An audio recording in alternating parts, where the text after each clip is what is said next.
आज हम लोग क्या पढ़ रहे थे कि अपरदनात्मक स्थलाकृति। स्थलाकृति समझ रहे थे ना? देखना, स्थलाकृति का मतलब होता क्या है कि स्थल का आकृति। किस चीज का आकृति? स्थल मानने समझते हो क्या कहते हैं? जहाँ पर हम लोग रहते हैं, जिस जगह पर रहते हैं, उसी जगह को क्या कहते हैं? स्थल कहते हैं। और स्थल में कुछ विभिन्न तरह के डिजाइन होगा, आकृति होगा, शेप होगा, उसी को क्या कहेंगे? स्थलाकृति कहेंगे ना। अब देखना, स्थलाकृति का निर्माण भी होता है विभिन्न तरीके से। जैसे वी आकार की घाटी। क्या? एबीसीडी में भी जानते हो ना? उस वी आकार की घाटी होती है, और गार्ज और कैनियन होती है, जलप्रपात होती है। तो ये तीनों के बारे में बारी बारी से समझते हैं ना। तो देखो, वी आकार की घाटी होता क्या है? जब नदी दो पहाड़ों के बीच में बहती है, जब नदी दो पहाड़ों के बीच में बहती है तो उसमें देखना होता क्या है कि दोनों तरफ से पहाड़ है कि नहीं है, और बीच में मिट्टी रहती है। तो मिट्टियाँ जो होता है कि कट जाती है, मिट्टी कटती है ना। जब मिट्टी कटती है और दोनों तरफ से पहाड़ है, कि इसमें अंग्रेजी के बड़े अक्षर, अंग्रेजी के जो बड़े अक्षर में भी होता है ना, तो इस आकृति में क्या बनता है कि नदी का डिजाइन बन जाता है। इसी को हम लोग क्या कहते हैं? कोई दिक्कत है? इसको वी आकार की घाटी कहते हैं। ठीक है। अब इसके बाद देखो, गार्ज या कैनियन किसको कहते हैं? गार्ज या कैनियन कहते हैं। अच्छा, इसमें देखना, वी आकार की जो घाटी वी आकार में होता है, इसमें होता क्या है ना कि जिस समय नदियां बिल्कुल युवावस्था में होती है, पहाड़ से डायरेक्ट गिरती है नदियां, उसी समय नदियां निकलती है ना, तो उसमें वी आकार की घाटी का निर्माण होता है। समझ में आया? अब आगे देखो, गार्ज और कैनियन। क्या? गार्ज और कैनियन। कभी कभी होता क्या है कि चट्टानी इलाका में भी नदी बहती है। अगर बरसात के मौसम है, अगर पहाड़ पर पानी गिरेगी नहीं गिरेगी? तो जब पहाड़ पर पानी गिरेगी, अगल बगल में है बिल्कुल पठारी क्षेत्र, चट्टानी क्षेत्र है ना। लेकिन हम बताए हैं कि जो धरती पर जो कुछ है सभी चीज का रिसाव होगा, अपर्दन होगा, बताए थे ना।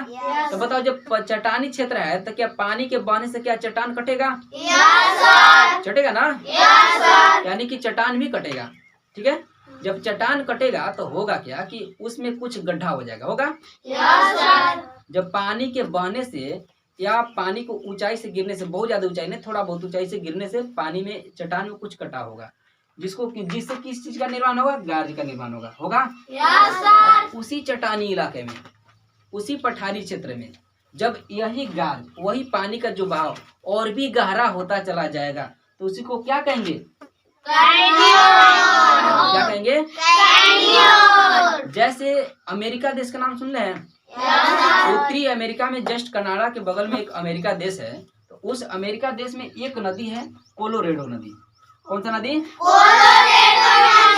कोलोरेडो और कुछ नहीं, इसी गार्ज और कैनियन का उदाहरण है। इसमें हुआ क्या कि शुरुआत में तो चट्टान है, चट्टान एक कट के थोड़ा सा गढ़ा होगा, लेकिन बहते बहते वो और भी गढ़ा होगा, तो उसको हम लोग क्या कहें? गार्ज और कैनियन कहें। कोई दिक्कत? अब आगे देखा जाए कि जलप्रपात किसको कहते हैं।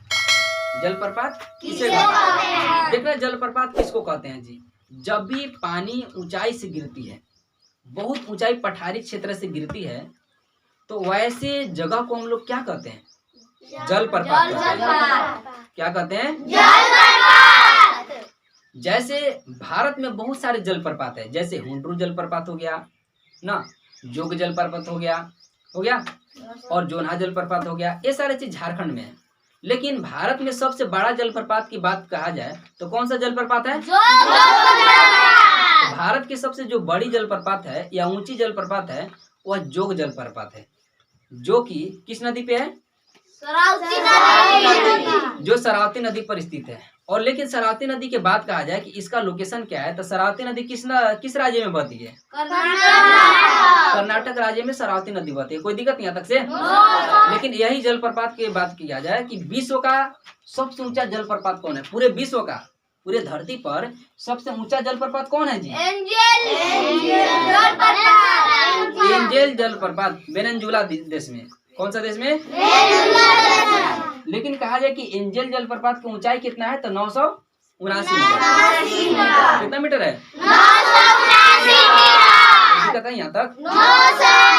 अब देखना, अगर वेनेजुएला देश की बात कहा जाए तो कौन सा महादेश में?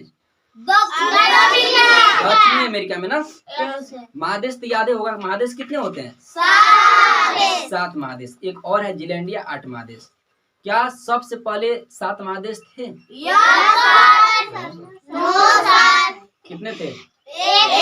सिर्फ अकेला था, जिसका नाम क्या था? इंडिया था ना। वो सारे चीज को हम लोग जान चुके हैं। कल के क्लास में हम लोग क्या चीज सीखेंगे कि निक्षेपात्मक स्थलाकृति। क्या सीखेंगे जी? निक्षेपात्मक स्थलाकृति।